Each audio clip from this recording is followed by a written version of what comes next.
অন্যান্য দিনের মতোই রাষ্ট্রপতি শেখ মুজিবুর রহমান ১৯৭৫ সালের ১৪ই অগস্ট রাত ৮টা নাগাদ ধানমন্ডির ৩২ নম্বরের বাড়িতে ফেরেন। খাওয়া দাওয়া শেষে রাত ১২টার মধ্যেই সে বাড়ির সবাই ঘুমিয়ে যায়। তখন সে বাড়ির নিচতলায় একটি কক্ষে কর্মরত ছিলেন শেখ মুজিবুর রহমানের ব্যক্তিগত সহকারী AFM মুহিতুল ইসলাম। তিনি রাত ৩টা নাগাদ ঘুমাতে যান। এর কিছুক্ষণ পরেই সে বাড়িতে টেলিফোনের দায়িত্বে থাকা ব্যক্তি মিস্টার ইসলামকে ঘুম থেকে ডেকে তোলেন, কারণ রাষ্ট্রপতি তার সঙ্গে কথা বলতে চেয়েছেন। মহিতুল ইসলাম ২০১৬ সালে মারা যান। ১৯৯৬ সালে মিস্টার ইসলাম শেখ মুজিব হত্যা মামলার বাদী হয়েছিলেন।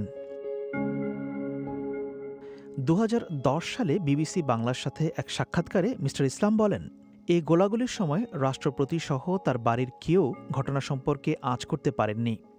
শেখ মুজিবুর রহমানের ছেলে শেখ কামালকে যখন বাড়ির নিচতলায় গুলি করে হত্যা করা হয়, তখন ঘটনা সম্পর্কে ধারণা পাওয়া যাচ্ছিল, বলছিলেন মহিতুল ইসলাম।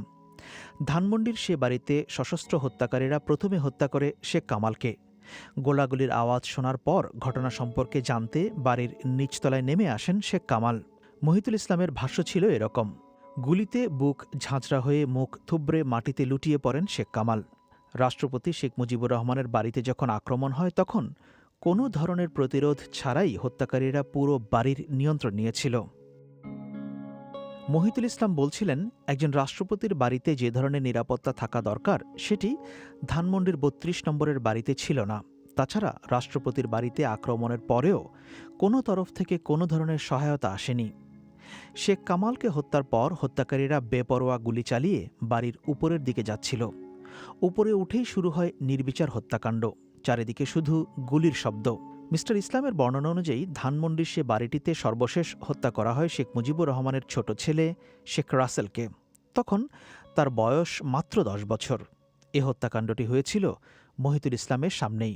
এ হত্যাকাণ্ডের বর্ণনা মহিতুল ইসলাম দিয়েছিলেন এভাবে: রাষ্ট্রপতি শেখ মুজিবুর রহমানের পরিবারের সব সদস্যকে হত্যার পর ঘাতকরা একে অপরকে বলছিল, অল আর ফিনিশড, অর্থাৎ সবাই শেষ।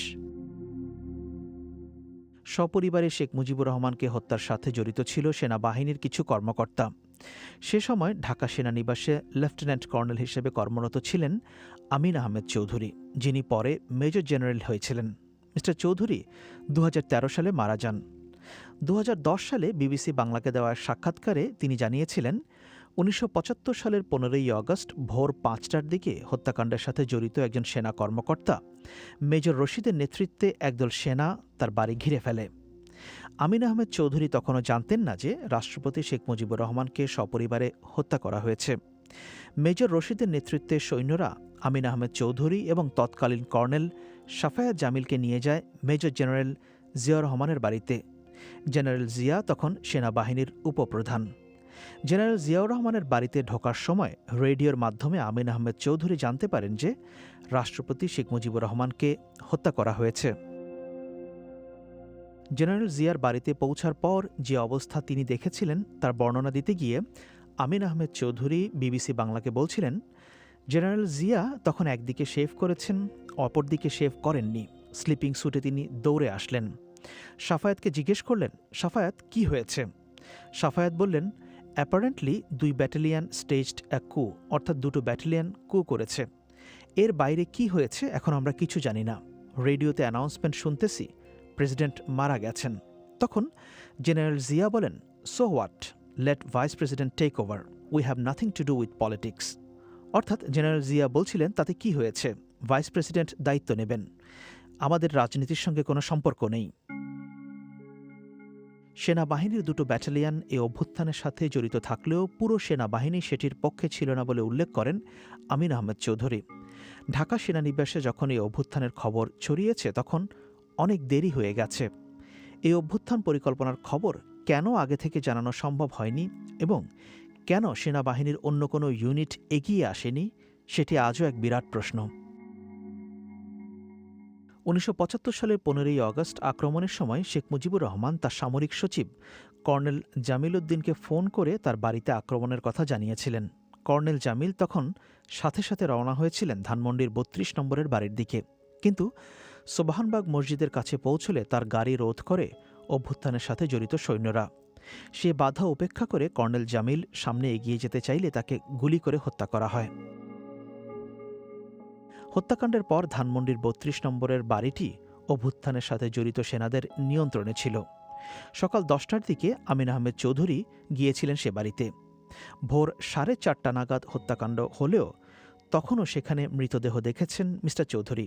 সামরিক পোশাক পরা অবস্থায় মিস্টার চৌধুরী সেখানে গেলেও তাকে বাড়ির ভেতরে ঢুকতে দিচ্ছিল না সৈন্যরা। মিস্টার চৌধুরীর বর্ণনা ছিল এরকম: এই অভ্যুত্থানের পর অনেকে তাকিয়েছিলেন তৎকালীন রক্ষী বাহিনীর প্রতিক্রিয়ার দিকে। সেনাবাহিনীর সাথে রক্ষী বাহিনীর কোনো সংঘাত তৈরি হয় কিনা সেটি নিয়েও অনেকে উদ্বিগ্ন ছিলেন, কিন্তু শেষ পর্যন্ত সে ধরনের কিছু ঘটেনি। রক্ষী বাহিনীর দিক থেকে কোনো প্রতিক্রিয়া না হওয়ায় অনেকেই অবাক হয়েছিলেন। শেখ মুজিবুর রহমানকে হত্যার পর উল্টো রক্ষী বাহিনী আতঙ্কিত হয়ে পড়েছিল বলে জানান আমিন আহমেদ চৌধুরী। ধানমন্ডি ৩২ নম্বরের বাড়ি থেকে আমিন আহমেদ চৌধুরী দুপুর নাগাদ পৌঁছেন সাভারে অবস্থিত রক্ষী বাহিনীর সদর দপ্তরে। মিস্টার চৌধুরীর দায়িত্ব ছিল রক্ষী বাহিনী যাতে আতঙ্কগ্রস্ত না হয় সে বার্তা তাদের কাছে পৌঁছে দেওয়া।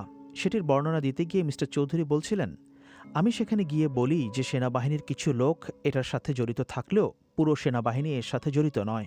সেই হিসাবে সেনাপ্রধানের বাণী নিয়ে আমি এখানে এসেছি।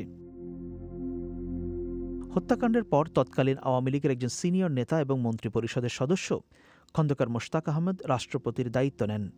সামগ্রিকভাবে ১৫ই আগস্ট সারাদিন সেনাবাহিনীর ভেতর থেকে হত্যাকাণ্ডের সাথে জড়িত সামরিক কর্মকর্তাদের বিরুদ্ধে কোনো পদক্ষেপ দেখা যায়নি। অভ্যুত্থানের খবর জানাজানি হবার পরে সেনা কর্মকর্তাদের মধ্যেই এক ধরনের অবিশ্বাস তৈরি হয়েছিল বলে উল্লেখ করেন আমিন আহমেদ চৌধুরী। তিনি জানান, ঘটনার আকস্মিকতায় অনেকে হতবিহ্বল হয়ে পড়েছিলেন। কি করতে হবে তারা ঠিক বুঝে উঠতে পারছিলেন না।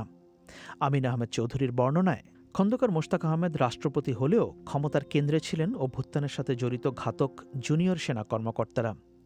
সে থেকে পরবর্তী প্রায় ১৫ বছর বাংলাদেশের ইতিহাস সেনাবাহিনীর ভেতরে অভ্যুত্থান, পাল্টা অভ্যুত্থান এবং সামরিক শাসনের ইতিহাস।